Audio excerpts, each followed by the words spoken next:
والسلام علی رسول اللہ اللہم صلی وسلم وبارک علی محمد وعلی آلہ واصحابہ اجمعین اما بعد۔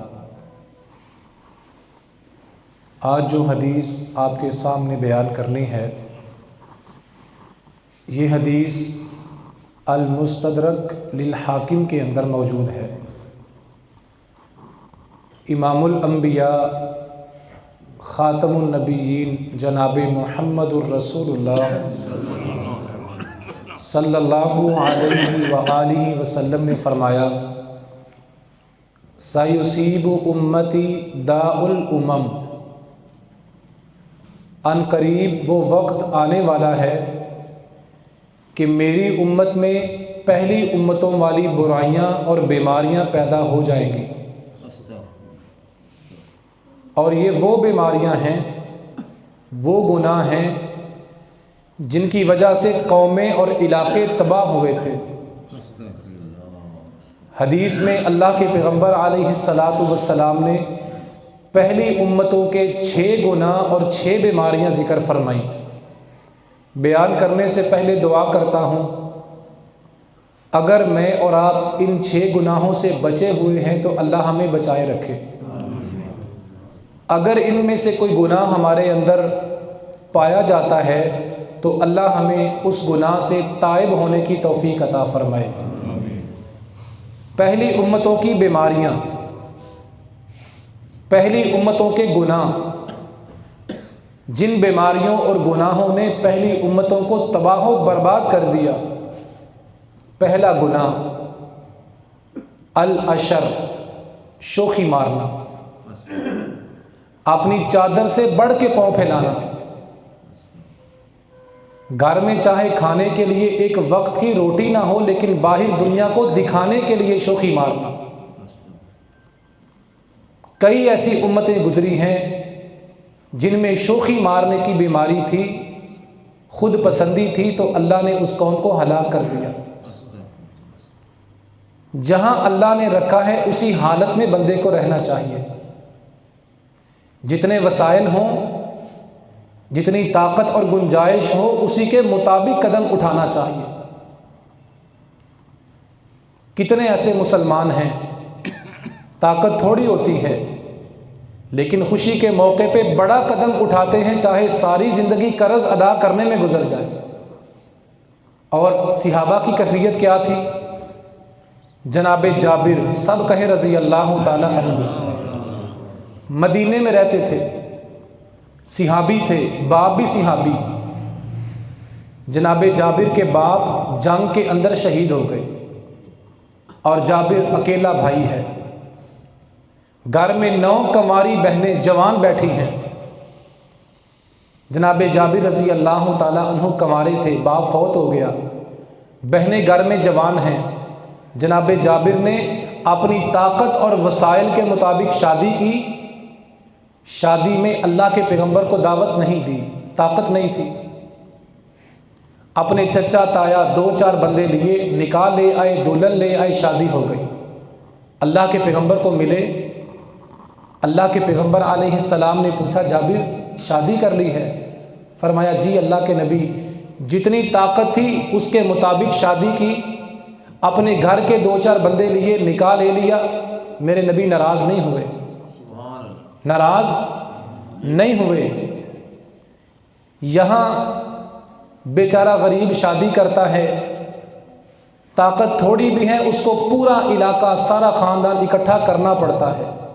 میرے نبی کو صحابی نے، مدینے میں رہنے والا صحابی، شادی میں نہیں بلایا کیونکہ طاقت نہیں تھی۔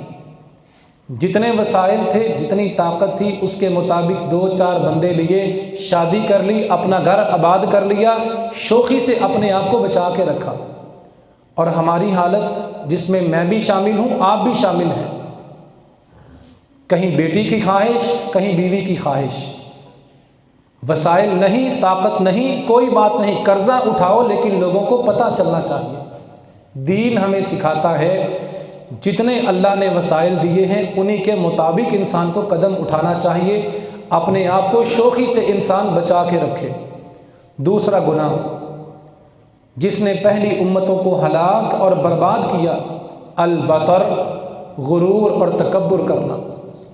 اللہ نے مال، جوانی، پیسہ، کاروبار دیا ہو، انسان اللہ کا شکر ادا کرے، تکبر اور غرور سے اپنے آپ کو بچا کے رکھے۔ اللہ ہمیں غرور سے بھی بچنے والا بنائے۔ تیسرا گناہ التکاسر، دنیا کے مال میں دوڑ۔ دنیا کے مال کے پیچھے اتنی دوڑ، اتنا بھاگنا کہ دین بھول گیا۔ نماز بھی گئی، قرآن کھولے ہوئے بھی کئی سال گزر گئے، کبھی تہجد پڑھے ہوئے بھی کئی مہینے گزر گئے۔ دنیا کے مال کے پیچھے اتنی دوڑ، اتنا لالچ، نہ تہجد، نہ نماز، نہ تکبیر، نہ ذکر، نہ قرآن، سب کچھ ختم ہو گیا۔ اللہ کے پیغمبر نے فرمایا التکاسر، اندھے ہو کے عبادت اور دین کو بھول کے دین کو فراموش کر کے دنیا کے پیچھے بھاگنا، ایک دوسرے سے آگے بڑھنے کی کوشش کرنا، اس چیز نے بھی پہلی امتوں کو برباد کر دیا تھا۔ دنیا کمائیں، کاروبار کریں، محنت کریں، گھر اچھا ہو، کھانا پینا اچھا ہو، لیکن دین کا بھی حق ہے۔ نماز، قرآن کی تلاوت، دنیا کے ساتھ یہ چیزیں ہوں گی تو پھر کامیابی ہے۔ اور چوتھا گناہ التناجش فی الدنیا، دنیا کا مال زیادہ کمانے کے لیے دھوکہ دینا، کہیں جھوٹی قسم، کہیں جھوٹی گواہی،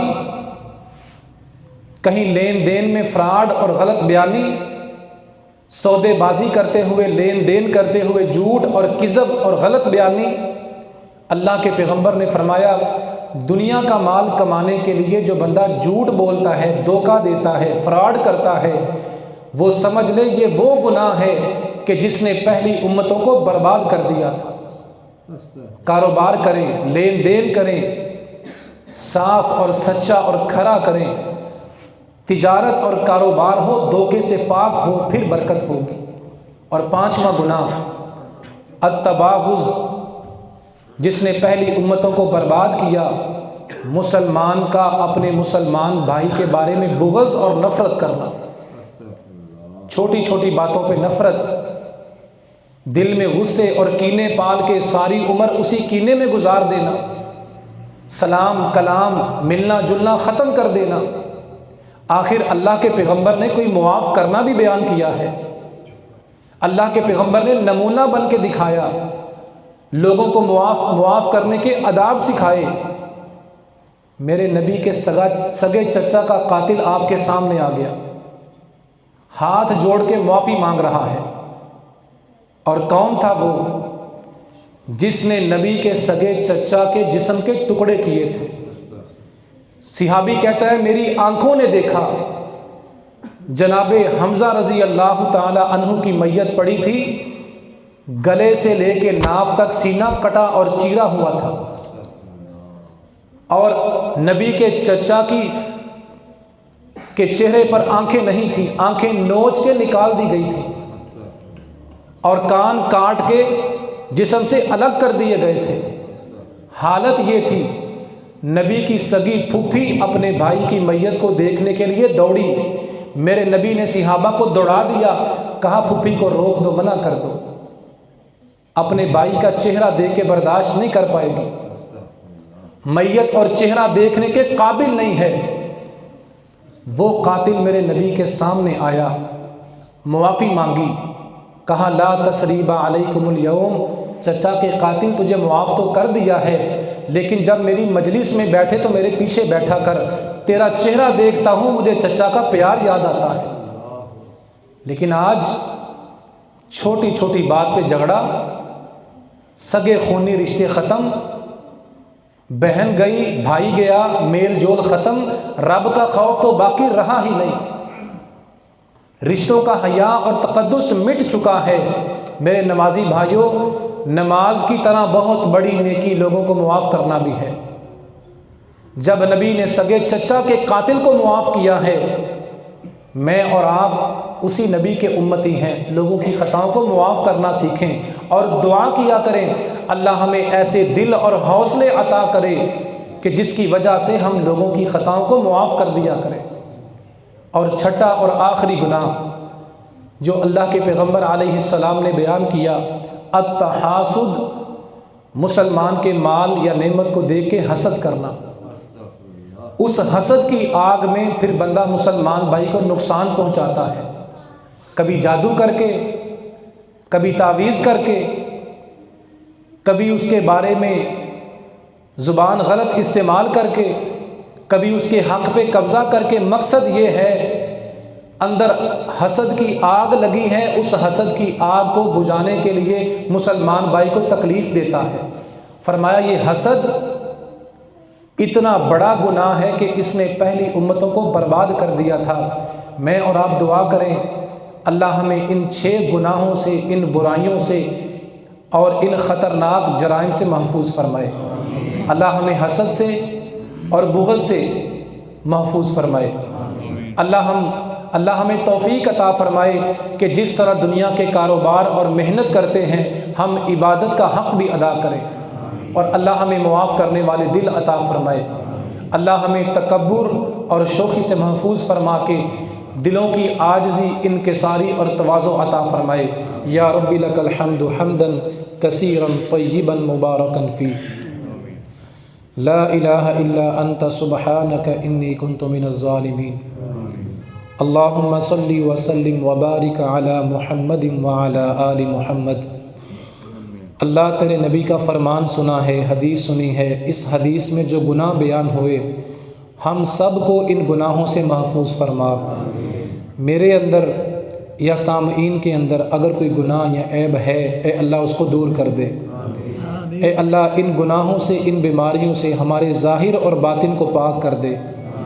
اللہ ہمیں معاف کرنے والے دل عطا فرما، ہمیں حسد سے پاک دل عطا فرما، غرور، تکبر اور شوخی سے پاک ہمیں دل عطا فرما، عاجزی، انکساری، صبر اور شکر عطا فرما، نعمتوں کی قدر اور شکر ادا کرنے کی توفیق عطا فرما، ہمارے بیماروں کو، مریضوں کو شفا عطا فرما، ہمیں اپنے عذاب، گرفت اور پکڑ سے محفوظ فرما، ہمارے گناہوں کو معاف فرما، حال پہ رحم فرما، دین دنیا کی عزتیں، کامیابیاں عطا فرما، کاروبار، زمین، مال، اولاد، رزق میں خیر و برکتیں عطا فرما، ہمیں ہر قسم کے حاسدین کے شر سے، جادو کے شر سے، بری نظر کے شر سے، نقصان اور خسارے سے محفوظ فرما، تکالیف، بیماریوں میں صبر کرنے کی توفیق عطا فرما۔